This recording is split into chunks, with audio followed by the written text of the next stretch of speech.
Joining us right now, Union Minister Mr. Pralhad Joshi, sir. You're campaigning extensively, all confident about creating a record, winning the fifth term from Hubli Dharwad.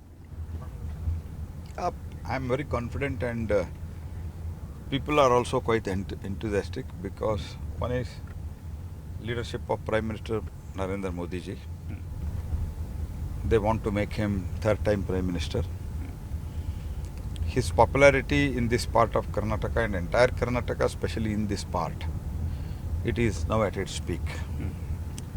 Number two, with the blessings of Prime Minister Shri Narendra Modi, lot of projects have been brought here. Whether it is welfare scheme, I have implemented it very well. Other projects like infrastructure, the many projects have come here. If I can put it like this, overall together, including highways, which were rejected during the time of UPA, they have all been implemented, and together it will be 25,000 crores worth work have been done here. And people know it, that this has been done by Modi government and with the initiative of our local MP and minister. People know this. And we have, because ultimately in politics communication is important, we have communicated that very well. So today I am very, very confident that people will, in a thumping majority, people will support Bharatiya Janata Party. So, what is your promise to the people of Dharwad constituency for the next 5 years, sir? It's a constituency that has several noted educational institutions and a lot of youngsters looking forward for jobs. We have campuses of Infosys here, but big ones yet to come and take full-fledged operations here. See, one thing, in 2004 when I became first time MP, I went to some industrialists. I requested them to invest because at that time also, before election, people were telling something you should bring, something you should bring. Then I went. At that time, one industrialist convinced me, young man, I was just 40 then.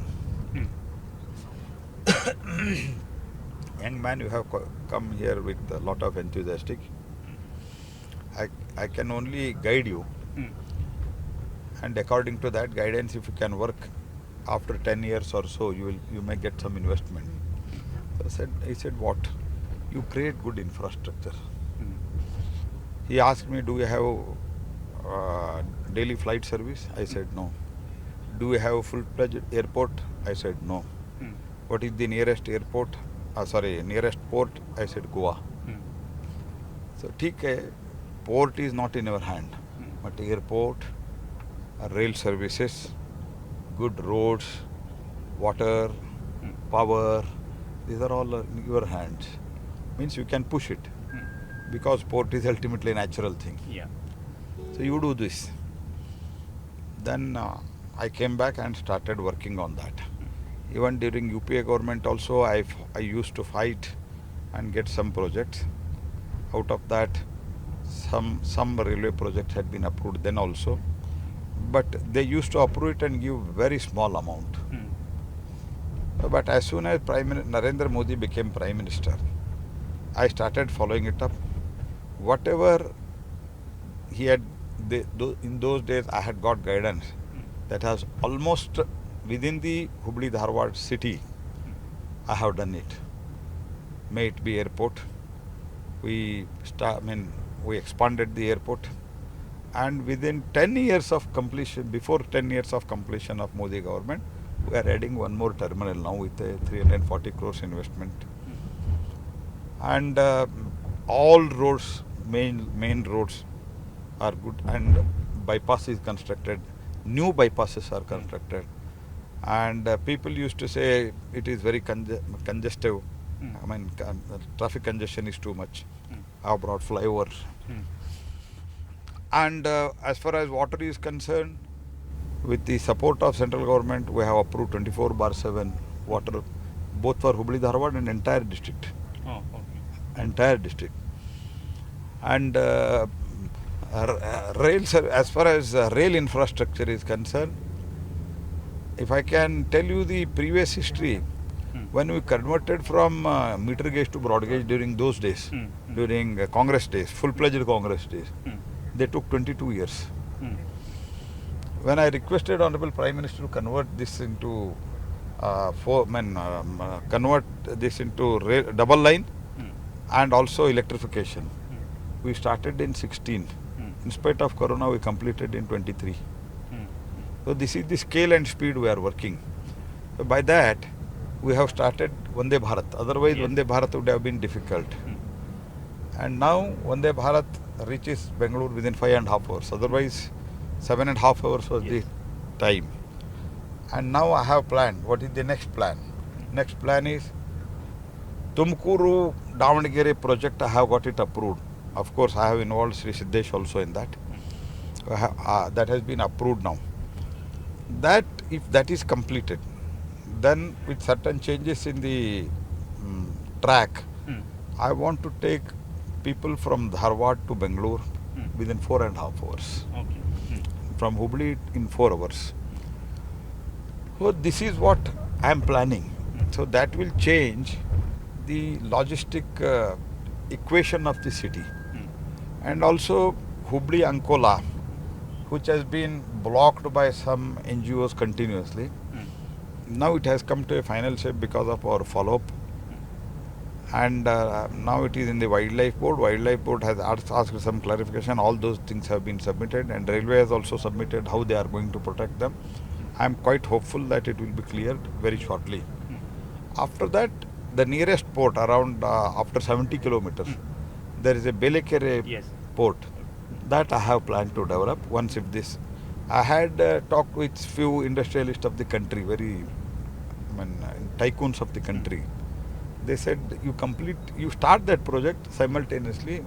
In PPA, we will in PPP we will start the project of this Belekere and even Tadedi, so that if two ports nearer to Hubli Dharwad, with this infrastructure, airport, everything, the people will come and invest here. And already because of these infrastructure, airport, railway station, railway, other infrastructure, people have already started investment. ACAS has invested in a big way. If to quote one or two example, and there is a cluster of electronics fast-moving consumers. FMCG cluster is there. These are all working people are investing. So I want that Hubli, after Bangalore, it is the largest city. Yes. I want to see that it is developed in a systematic manner. And people come and invest here so that commercial activity picks up, business activity picks up. At that time, naturally, people will get job. They don't need to go to Bangalore. Right. Yeah. So, unfortunately, over the last few years, several times Hubli Dharwad has hit the headlines for communal tension. And recently, the Niha murder case. The Congress says that the BJP is politicizing to ensure Mr. Joshi's victory. They have politicized this murder. It was just a crime where the culprit has been arrested. How do you view this, sir? One thing I would like to tell you, first of all, during BJP government, there was no communal tension at any time. These people always follow the appeasement policy. This is number one. Number two, as far as Neha murder case is concerned, we did not say anything initially. I went there, I saw the dead body, I was really shocked. In my public life, I have seen accidents, I have seen murders, after murder I have seen the dead bodies. Yes. But this was so heinous, this was so horrible. Then I came out and I requested the Chief Minister.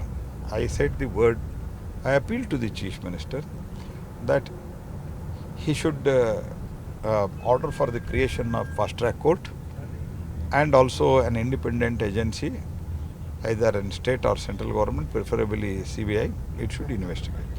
Why?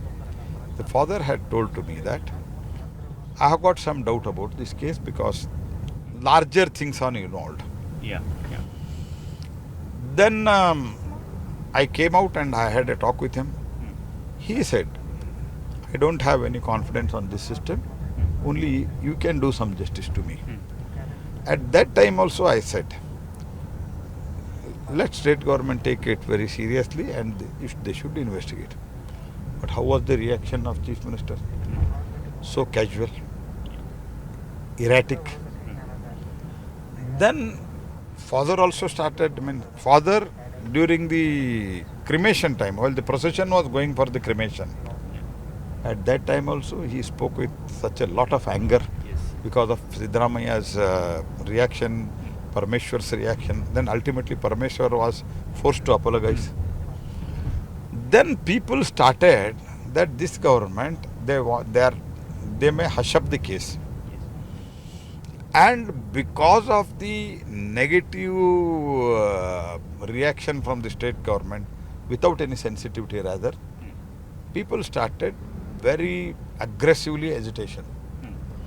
There is absolutely no role. People have, they themselves, they started the candle march, they themselves, the entire Delhi rape case of 2012, Nirbhaya case, it happened like that. It happened like that.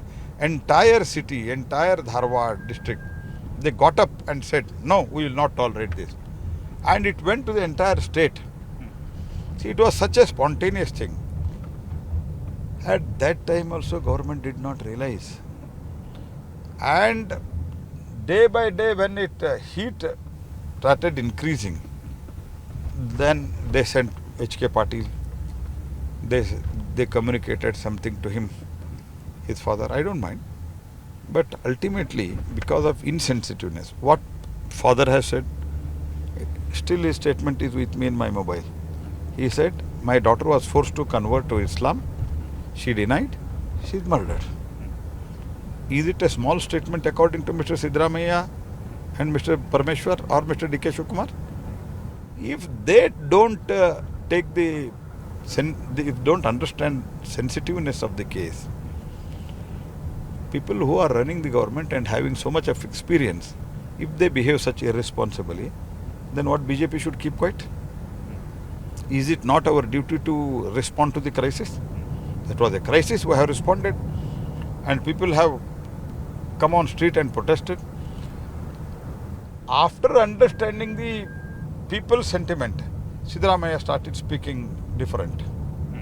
This is why it has come. Otherwise, we don't have any common intention, and we don't need this type of incident to win. We will not do this type of politics on dead bodies like Congress party, which did the dead body politics in 1984. We don't want to do that. Bhagalpur दंगा कौन किया है, सब जानते हैं. तो क्या क्या हुआ है कांग्रेस के राज में, ये सब लोग जानते हैं.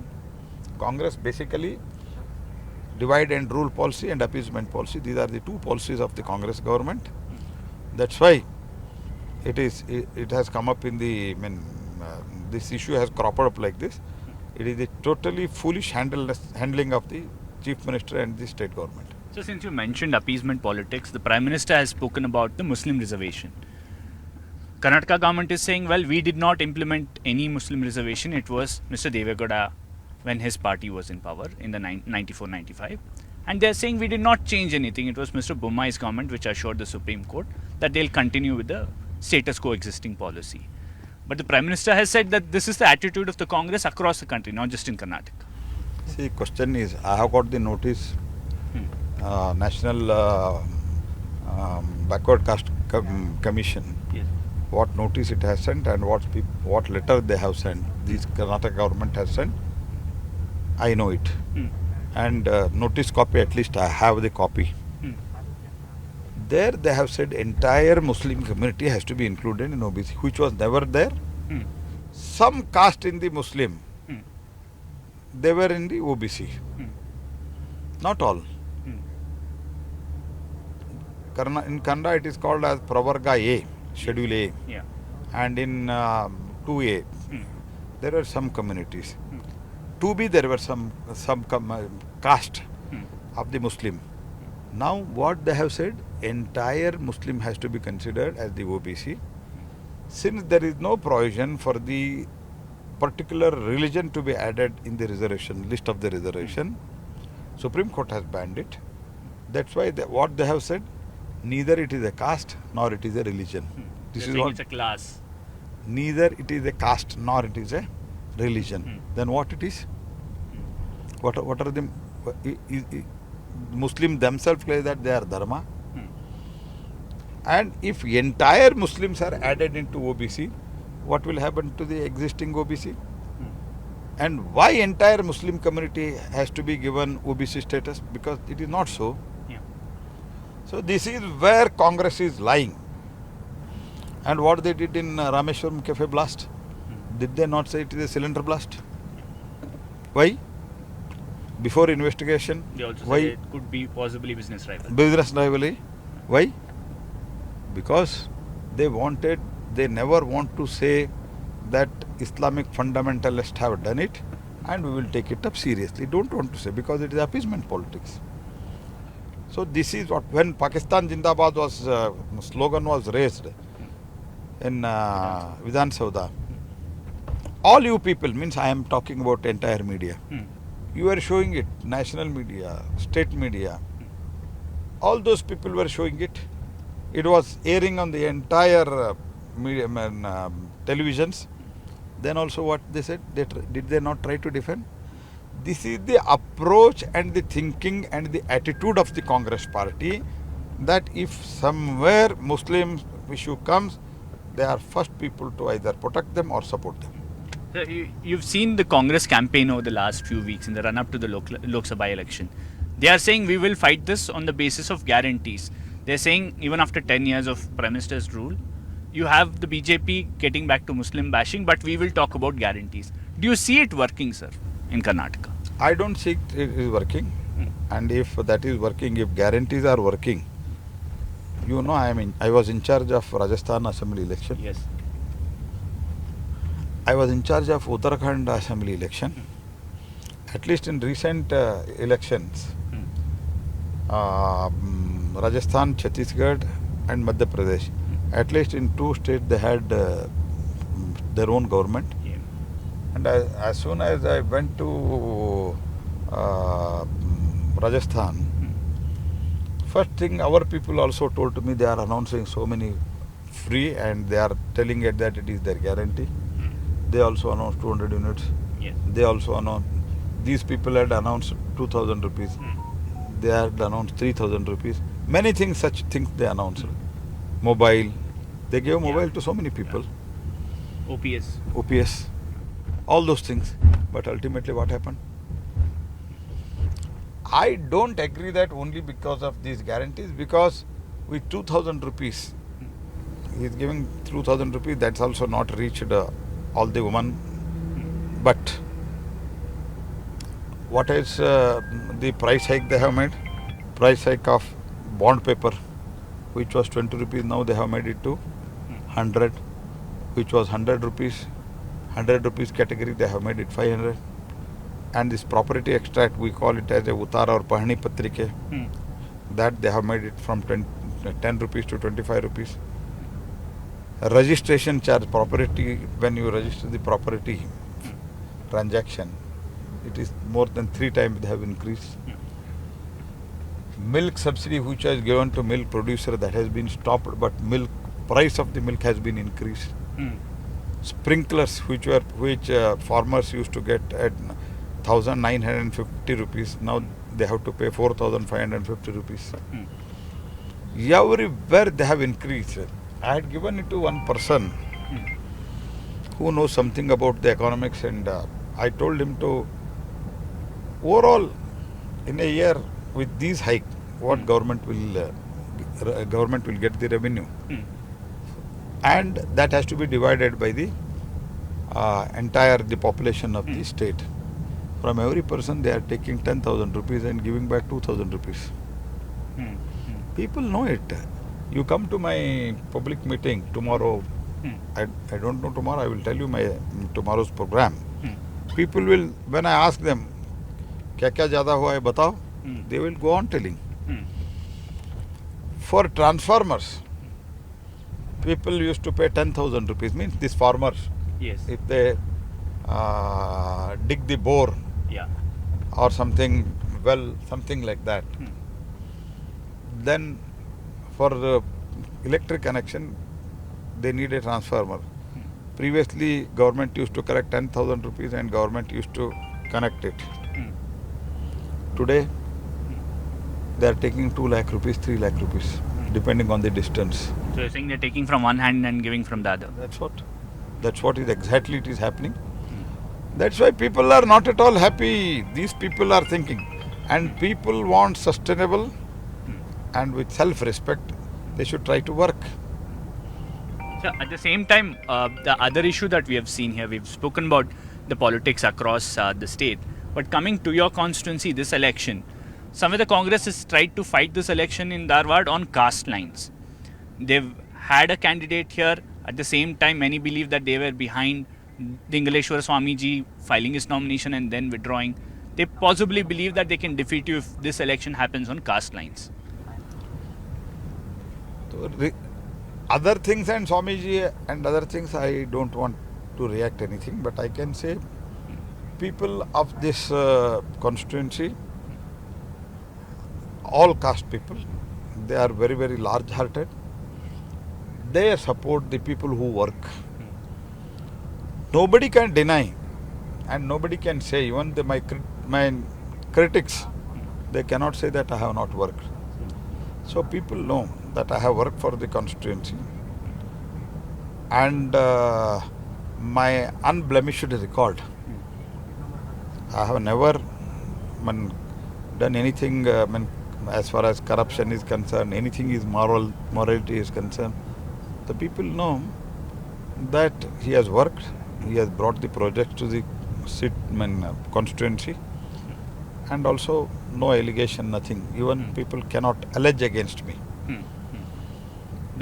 That's why I am very confident. People are large-hearted. They know we should support the performance.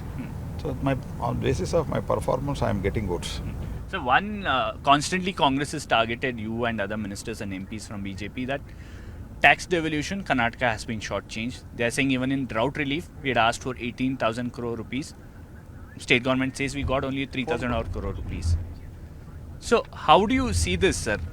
Attack on tax devolution as well as on drought relief. Congress party, they want that election should be fought on. Election should be fought on. On the local issues. This is a national election, number one. So Prime Minister performance, they don't want to discuss in the public. That is number one. Number two, how much the UPA government gave during the drought and drought and flood time before we could come to power. I will tell you the overall figure. I will give you the figure, but not even. Okay, you have the figures handy.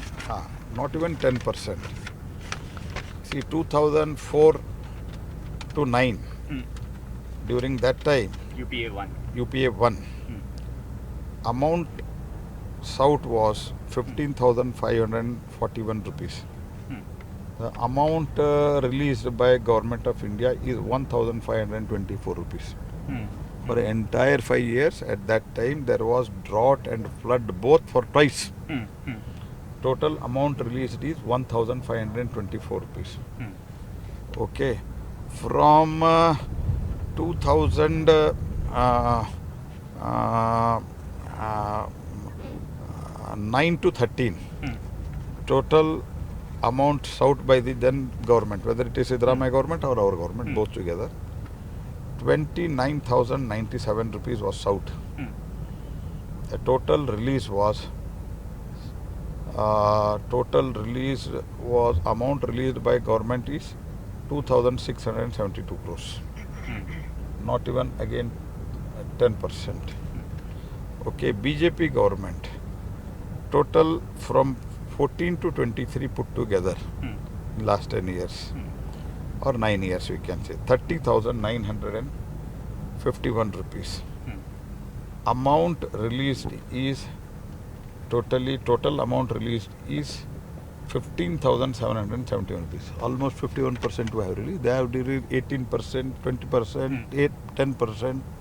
This is what they have released. What they are talking is totally bogus, number one. As far as tax devolution is concerned, I have replied many times.